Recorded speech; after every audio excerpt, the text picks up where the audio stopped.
ನೋಡೋಣ. ಟಗರುಗಳು ಮಾರಾಟಕ್ಕೈತೆ ನೋಡಿ. ಟಗರುಗಳು ಚೆನ್ನಾಗವೆ. 4 ಮೀಡಿಯಮ್ ಟಗರು, ಒಂದು ದೊಡ್ಡ ಸೈಜ್ ಟಗರು. ಆ ಟಗರು ಸಾಕಣೆಗೂ ಟಗರು ಆಗುತ್ತೆ, ಕಟ್ಟಿಂಗೂ ಆಗುತ್ತೆ. ದೊಡ್ಡದು ಬಂದು ಮಾತ್ರ ಹೆವಿ ಸೈಜ್ ಇದೆ. ಅವ್ರು ಹೇಳ್ತಾರೆ ಒಂದು 30 kg ಅವರೇಜ್ ಬರ್ಬೋದಣ್ಣ, 30-35 kg ಬರುತ್ತೆ ಅಂತ. ನೋಡಿ, ಗೊತ್ತಿರೋರು ಗೊತ್ತು, ಅದು ಮಟನ್ ಕಟ್ ಮಾಡಿರೋರಿಗೆ ಮತ್ತು ಮಟನ್ನು ಮಾರಾಟ ಮಾಡೋರಿಗೆ, ರೈತರಿಗೂ ಗೊತ್ತಾಗುತ್ತೆ ಅದು ಎಷ್ಟು kg ಬರುತ್ತೆ ಏನು ಅಂತ. ಇವಾಗ ತಗೊಳ್ಳೋರು ಬಂದ್ರೂ ಕೂಡ ಅವರು ನೋಡೇ ಅವರು ಆ ಟಗರುಗಳ್ನ ತಗೋಬೇಕು. ಯಾರು ಹಂಗೆ ಕಾಲ್ ಮಾಡಿ ಬಂದು ನೋಡಿ ಆ ಟಗರುಗಳ್ನ ಚೆನ್ನಾಗಿದೆಯಾ ಇಲ್ಲ ಅಂತ ಬಂದು ನೋಡಿ ಅದಕ್ಕೆ ಬೇಕಾದಂಥ ಅದನ್ನು ಅವ್ರಿಗೂ ಕೂಡ ಅವ್ರು ಹೇಳೋಂಥ ಬೆಲೆಗೂ ನಿಮ್ಮ ಬೆಲೆಗೂ ವ್ಯತ್ಯಾಸ ಇದ್ದರೆ ಹೆಚ್ಚು ಕಮ್ಮಿ ಮಾಡ್ಕೊಂಡು ತಗೊಳ್ಳಿ. ಟಗರು ನೋಡೋಕ್ಕೆ ಸೂಪರಾಗವೆ. ದೊಡ್ಡ ಸೈಜ್ ಟಗರು, ಅದು ಕೂಡ ಹೆವಿ ಟಗರೇನೆ. ಈ ಸಣ್ಣವು ಸಾಕಣೆಗೂ ಕೂಡ ಆಯ್ತವೆ. ಇನ್ನು ಮೇಲೆ ಅವು ಟಗರು ಬರ್ತದೆ. ಈಗ ಸಾಕಣೆ ಮಾಡೋವಂಥ ಟಗರುಗಳು ಆಗುತ್ತೆ. ಅವು ಸಾಕಣೆಗೆ ಅವು 4 ಟಗರು ಮೀಡಿಯಮ್ ಆಗಿರೋವು ಸಾಕಣೆ ಮಾಡ್ಬೋದು. ಸಾಕಣೆ ಮಾಡಿದ್ರೆ ಮುಂದಕ್ಕೆ ಒಳ್ಳೆ ಆಗುವಂಥ ಟಗರುಗಳು 4 ಟಗರುಗಳು. ಇವರು ಸ್ವಂತ ಸಣ್ಣ ಮರಿಗಳಿಂದ ಮನೇಲೇ ಸಾಕಿರೋವಂಥ ಟಗರುಗಳು ಇವು. ಅವರವು ಕುರಿಗಳಿದ್ದಂತೆ ಕುರಿಗಳೆಲ್ಲ ಸೇಲ್ಸ್ ಮಾಡಿಬಿಟ್ಟವ್ರೆ. ಯಾಕೆಂದರೆ ಇಲ್ಲಿ ಸುತ್ತ ಎಲ್ಲ ಎಸ್ಟೇಟ್ಗಳಾಗೋದ್ರಿಂದ ಕಾಡು ಹೊಡಿಬೇಕಾದ್ರೆ ತೋಟಗಳಾಗಿದೆ. ಯಾಕೆಂದರೆ ರೇಷ್ಮೆ ತೋಟ ನಮ್ಮ ಕಡೆ ಎಲ್ಲ ರೇಷ್ಮೆ ತೋಟ ಜಾಸ್ತಿ. ಆ ರೇಷ್ಮೆ ತೋಟ ಜಾಸ್ತಿ ಇರೋದ್ರಿಂದ ಹೊಡ್ಕೋಗ್ಬೇಕಂತೆ ದಾರಿಗಳಲ್ಲಿ ಏನಾಗುತ್ತೆ ಅಂದರೆ ಯಾರನ್ನೂ ರೇಷ್ಮೆ ತೋಟಕ್ಕೆ ಬೇಲಿ ಹಾಕಲ್ಲ. ಹಂಗೆ ತೋಟಗಳು ಇರೋದ್ರಿಂದ ಇವು ಕುರಿಗಳೇನು ಪಾಪ ಅವಕ್ಕೇನು ಹೊಟ್ಟೆ ಹಸು ಆಗದಾಗ ಏನು ಮಾಡ್ತವೆ, ಮೇಯ್ಕೆ ಅಂತ ಹೋದಾಗ ಅವು ಓಡೋಗಿ ಮೇಯ್ದುಬಿಡ್ತವೆ. ಅದರಿಂದ ಇವ್ರು ಕಂಟ್ರೋಲ್ ಮಾಡೋಕ್ಕಾಗ್ದಿರ ಏನು ಮಾಡವ್ರೆ, ಕುರಿಗಳು ಮಾರಾಟ ಮಾಡ್ಕೊಬಿಟ್ಟವ್ರೆ.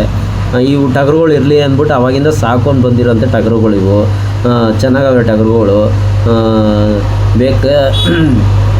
ಟಗರುಗಳು ಆದಷ್ಟು ಒಳ್ಳೆ ಟಗರುಗಳು. ಯಾಕೆಂದರೆ ಇಂಥ ನಾಟಿ ಮೇಯ್ದಂಥ ಟಗರುಗಳು ಸಿಗೋದು ಅಪರೂಪ. ಈ ನಮ್ಮ ಹಳ್ಳಿಗಳಲ್ಲಿ ನಾಟಿ ಮೇವು ಮೇಯಿಸೋರು ಕೂಡ ಕಮ್ಮಿನೇ. ಯಾಕೆಂದರೆ ಎಲ್ಲ ನಮ್ಮ ಕುರಿಗಳಲ್ಲಿ ಅಷ್ಟು ಒಬ್ಬೊಬ್ಬರು ಒಂದೊಂದು ಊರಲ್ಲಿ ಅಷ್ಟು ಕುರಿಗಳಿದ್ದು ಕೂಡ ಇವತ್ತು ಕುರಿಗಳಿಲ್ಲ. ನಮ್ಮ ನಾಟಿ ಕುರಿಗಳು ಅಪರೂಪ ಆಯ್ತಾ ಬರ್ತವೆ. ಯಾಕೆಂದರೆ ಖಾಲಿ ಆಯ್ತಾ ಬರ್ತವೆ. ಯಾಕಂದರೆ ನಾಟಿ ಕುರಿಗಳನ್ನೆಲ್ಲ ಸಾಕಣೆ ಮಾಡೋದು ಕಮ್ಮಿ. ಯಾಕಂದರೆ ನಾಟಿ ಹೋದರೆ ಒಂದು ಸ್ವಲ್ಪ ಬೆಳವಣಿಗೆ ಕಮ್ಮಿ. ಯಾಕೆ ಕಮ್ಮಿ ಅಂದರೆ ಅವು ಲೇಟಾಗಿ ಬೆಳವಣಿಗೆ ಆಯ್ತವೆ. ಆದರೂ ಮಾಂಸ ಒಳ್ಳೆ ಸೂಪರ್ ರುಚಿ ಇರ್ತವೆ. ಇವಾಗ ಬನ್ನೂರಿಗೆ ಯಾವ ಥರ ಹೆಸರಿದೆಯೋ ಆ ಥರ ನಮ್ಮ ನಾಟಿ ಮರಿಗಳಿಗೂ ಒಂದು ನಾಟಿ ಮರಿ ಅಂತ ಒಂದು ಹೆಸರದೆ. ಯಾಕೆಂದರೆ ಅವು ಸೂಪರ್ ಮರಿ, ಅವು ನಾಟಿ ರುಚಿನೇ ಬೇರೆ. ಬನ್ನೂರಿಗೆ ಯಾವ ಥರ ರುಚಿ ಇದೆಯೋ ಈ ಥರ ನಾಟಿ ಮರಿಗಳಿಗೂ ಒಂದು ರುಚಿ ಇದೆ. ಸಾಂಬಾರೇ ಆಗಲಿ ಮತ್ತು ಯಾವುದ್ರ ಮಟನ್ ರುಚಿನೇ ಆಗಲಿ ಚೆನ್ನಾಗಿರುತ್ತೆ ಟಗರುಗಳಿಗೆ. ನೋಡಿರಿ, ಬೇಕಾದವರು ಟಗರುಗಳು ಬಂದು ಕಾಂಟ್ಯಾಕ್ಟ್ ಮಾಡಿರಿ.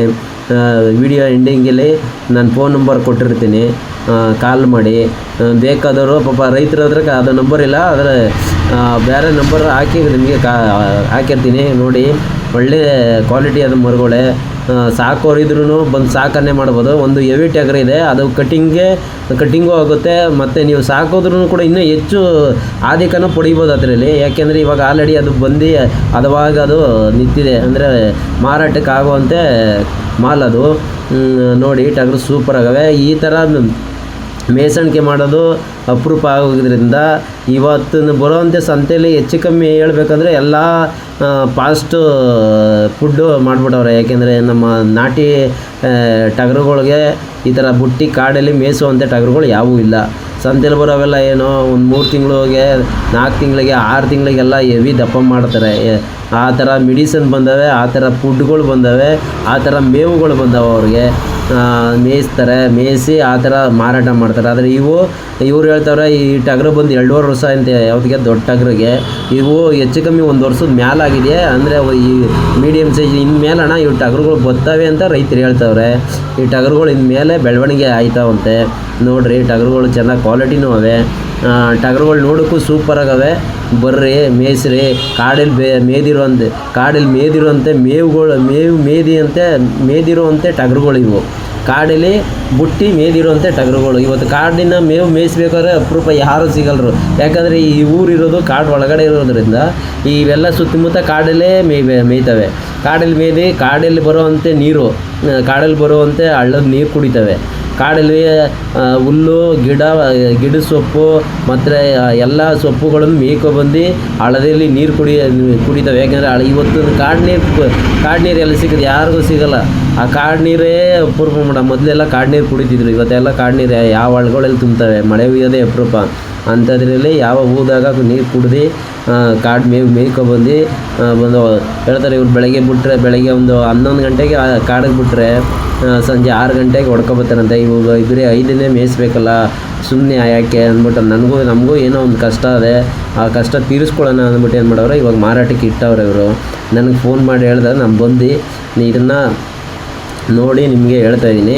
ಬನ್ನಿ ಟಗರನ್ನ ನೋಡಿ, ನಿಮಗೂ ಅವ್ರಿಗೆ ಬೆಲೆ ಕುದುರಿದ್ರೆ ಟಗರನ್ನ ಮಾರಾಟ ಆಗುತ್ತೆ, ತಗೊಂಡು ಹೋಗಿ. ಚೆನ್ನಾಗೈತೆ, ಮಾಲ್ಗಳು ಚೆನ್ನಾಗವೆ ನೋಡಿ.